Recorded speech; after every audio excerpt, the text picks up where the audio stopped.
Restorative Practice Activity 4. Clapping. Children sit in a circle and the talking piece is given to one student randomly.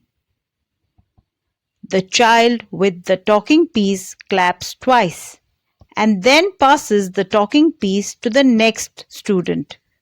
And the process is repeated till all students have clapped.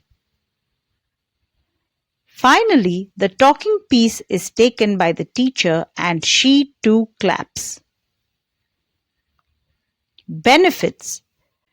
The children enjoy any activity where they can use their hands, and clapping rhythmically twice helps their sensory perception.